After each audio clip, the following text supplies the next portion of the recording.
This is The Process Shot. I'm Michael. I'm stuck in a haunted movie theater, and I've seen The Daughter of Dawn, a silent drama from 1920, directed by Norbert Myles.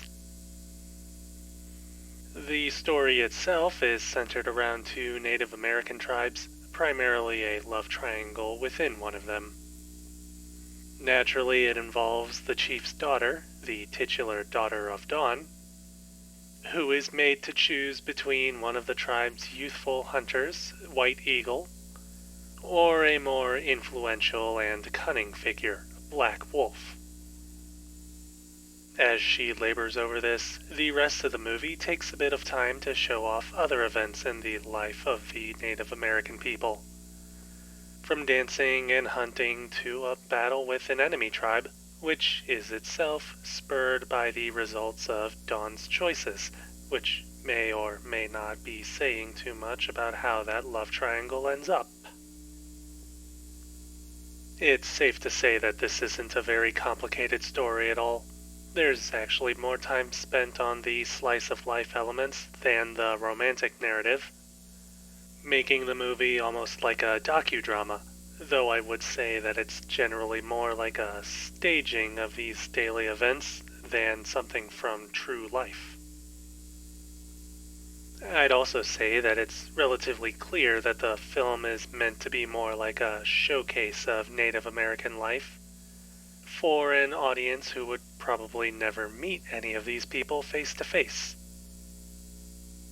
On one hand, the whole cast being composed of Native Americans may be more of a marketing gimmick than genuine outreach or representation. But on the other hand, there is still more than enough time given to the tribes that they are still effectively in control of how they are seen. The narrative itself is pretty generic and could have easily been written for any setting, so its usage here is a bit disappointing, as it takes away from any opportunity for a story more aligned with real Native American life.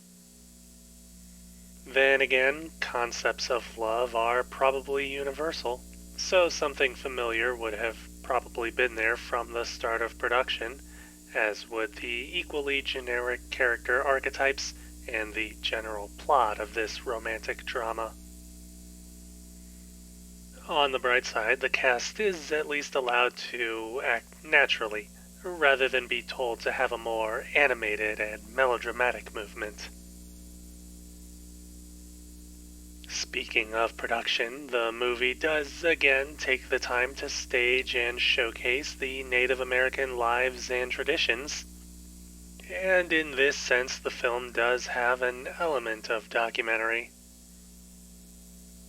Granted, the movie may not be shot within authentic tribal villages, but it does portray real events, one of the most impressive being a hunt for buffalo across an open plain, with members of the cast on horseback chasing after a full herd.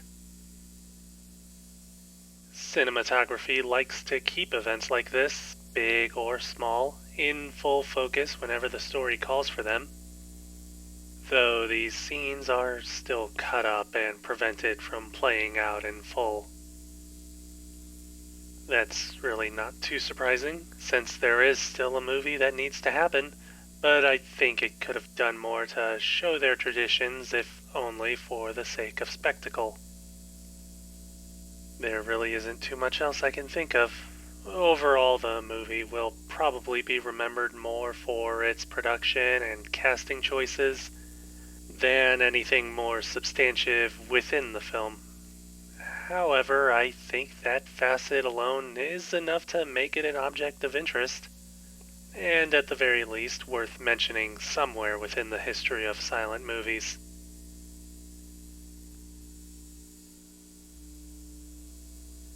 The Daughter of Dawn, Norbert Myles, 1920. 3 stars. I'd say to give it a try sometime.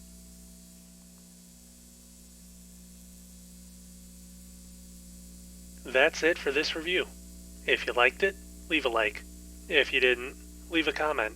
Subscribe to the channel for more reviews. I suppose it's nice that the movie was more open about staging real events within the fictional narrative, but I wonder where that line is between that and outright faking a story and calling it real. I ought to find a list of movies like that sometime.